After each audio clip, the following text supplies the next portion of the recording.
भारत की मां गंगा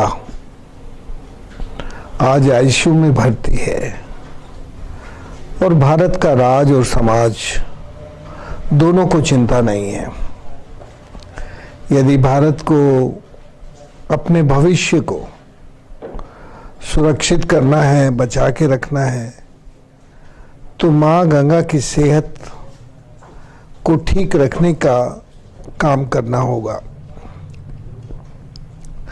आप जानते हैं कि मां गंगा की चिकित्सा कराने के लिए स्वामी सानंद और हम जैसे बहुत सारे लोग मिलकर 2006 से गंगा जी के लिए आंदोलनरत हैं। कुछ कामयाबी मिली। भागीरथी नदी पर बन रहे बांध रद्द हुए, नए बांध नहीं बनेंगे ऐसा फैसला हुआ और गौमुख से लेकर उत्तरकाशी तक गंगा को, भागीरथी को संवेदनशील क्षेत्र घोषित करके एक तरह का एक रास्ता खुला कि पूरी गंगा इस तरह से बन सके। लेकिन पूरी गंगा में, हिमालय में इस तरह का काम करने की जरूरत थी। वो काम नहीं किया गया। उस काम को करने का इस सरकार ने वायदा किया था, लेकिन वो नहीं किया। उसके कारण स्वामी सानंद को अपने प्राण त्यागने पड़े, देने पड़े। आप जानते हैं स्वामी सानंद एक ऐसे वैज्ञानिक थे जो भारत के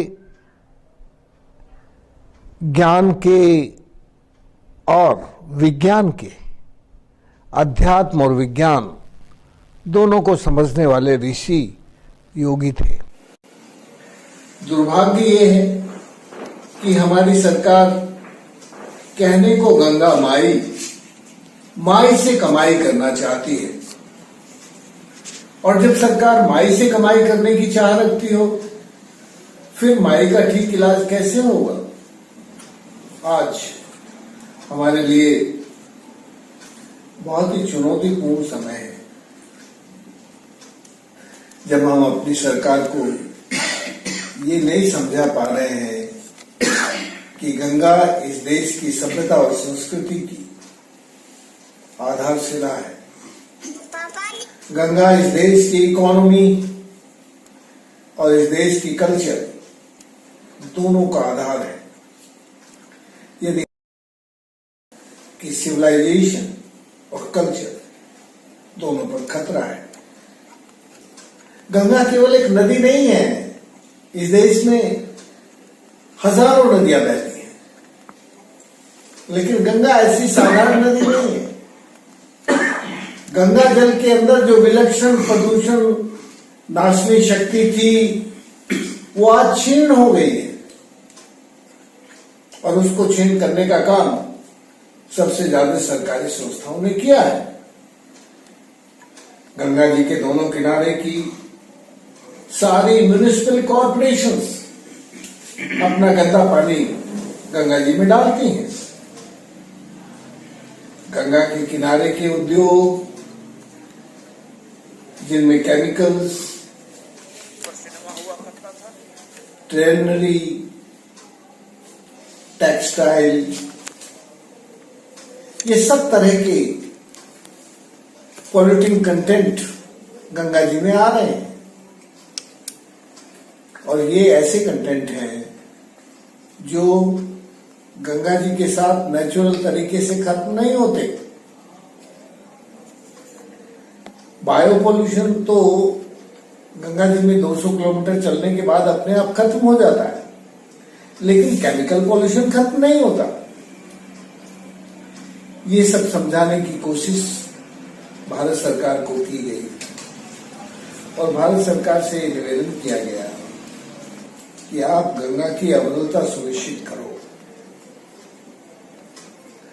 गंगा को आपने राष्ट्र नदी घोषित किया, तो इसके लिए एक राष्ट्रीय प्रोटोकॉल, एक राष्ट्रीय कानून बनाओ।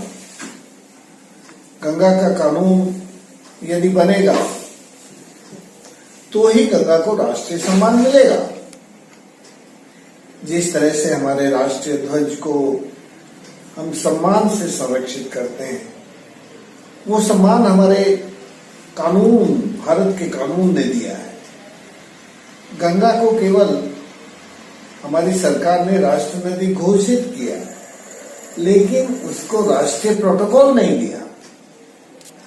इसलिए गंगा जी को एक राष्ट्रीय प्रोटोकॉल की, कानून की जरूरत है। और गंगा के उद्गम पर, अलकनंदा और मंदाकिनी पर जो बांध बन रहे हैं, पिंडर और धौली गंगा पर जो बांध बन रहे हैं, वो रद्द होने चाहिए। गंगा जी में यदि बांध बनेंगे तो गंगा की अविरलता और निर्मलता दोनों यदि समान रूप से नहीं दिए जाएंगे तो गंगा कभी स्वस्थ नहीं होगी।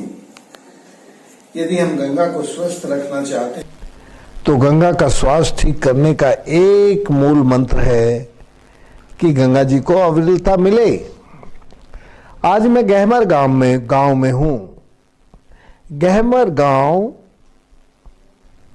जब गंगा जी मैदान क्षेत्र में आती हैं, वहां से लेकर गहमर तक, और गहमर से जब गंगा जी समुद्र में मिलती हैं, उन दोनों के बीच केंद्र में है, नाभि में है ये गहमर गांव। दोनों तरफ से बराबर रूप से बीचों बीच है। मैंने आज गहमर के लोगों से कहा कि यदि आप स्वस्थ रहना चाहते हैं, अपने बच्चों को स्वस्थ रखना चाहते हैं, तो गंगा में गोमुख से चलने वाली गंगा की बूंदें, गंगा अमृत की बूंदें आनी चाहिए। यदि वो नहीं आएंगी तो यहाँ की अगली पीढ़ी बीमार होगी, युवा लोग बीमार होंगे, यहाँ के लोग बीमार होंगे और आपका सारा पैसा इलाज करने पे खर्च हो जाएगा। यहाँ की इकोनॉमी बिगड़ेगी, यहाँ की सभ्यता और संस्कृति नष्ट होगी। आज गहमर के लोगों ने बहुत विश्वास दिलाया कि वो गंगा की अविरलता के लिए और गंगा के लिए कानून बनवाने के लिए बराबर जुड़कर काम करेंगे। मुझे खुशी है ये बताते हुए कि गहमर के लोग गंगा के प्रति बहुत जागरूक हैं, और ये लोग जब खड़े होंगे तो गंगा के दोनों किनारे के गांव खड़े होंगे, शहर भी खड़े होंगे। इसलिए आज हमने गहमर के लोगों से बातचीत करके ये तय किया है कि अब गंगा के दोनों किनारे के जितने भी स्कूल हैं, कॉलेज हैं और यूनिवर्सिटीज़ हैं, उनमें हम गंगा की चेतना जगाएंगे और हमारी जो अगली पीढ़ी है उस पीढ़ी को ये सत्य बताएंगे कि यदि गंगा जल, शुद्ध गंगा जल गंगा में बहेगा तो तुम स्वस्थ रहोगे, और यदि गंगा में केमिकल पॉल्यूशन बहेगा तो तुम स्वस्थ नहीं रह सकोगे। ये जब बच्चों को समझ में आएगा तो फिर बच्चे संगठित होकर इस सरकार पर नैतिक दबाव बनाएंगे, और जब सरकार पर नैतिक दबाव बनेगा तो फिर सरकार को कानून बनाना ही पड़ेगा। मित्रों, हम सब गंगा की जंग में एक संग हैं, और ये बात गहमर के लोगों ने बहुत ताकत के साथ कही है। आज गहमर के हम इंटर कॉलेज में जब सभा को संबोधित कर रहे थे, तब भी हमने गहमर में कहा कि गहमर यदि खड़ा हो जाएगा तो गंगा बच जाएगी। गहमर के लोगों को खड़ा होना चाहिए यदि गंगा बचनी है तो, और गहमर के लोगों को खुद अपना भविष्य ठीक रखना है, अपना भविष्य अच्छा बनाना है तो उनको सोचना ही पड़ेगा। यदि वो नहीं सोचेंगे तो भविष्य सुरक्षित नहीं है। और फिर ग्लैमर को देख के और लोग भी काम में जुटेंगे, गंगा के काम में जुटेंगे। तो आज तो हमारा संदेश यही है कि गंगा किनारे का पूरा राष्ट्र, गंगा का किनारे का जन जन गंगा को बचाने के लिए एक साथ आए और गंगा की अविरलता सुनिश्चित कराए। बस।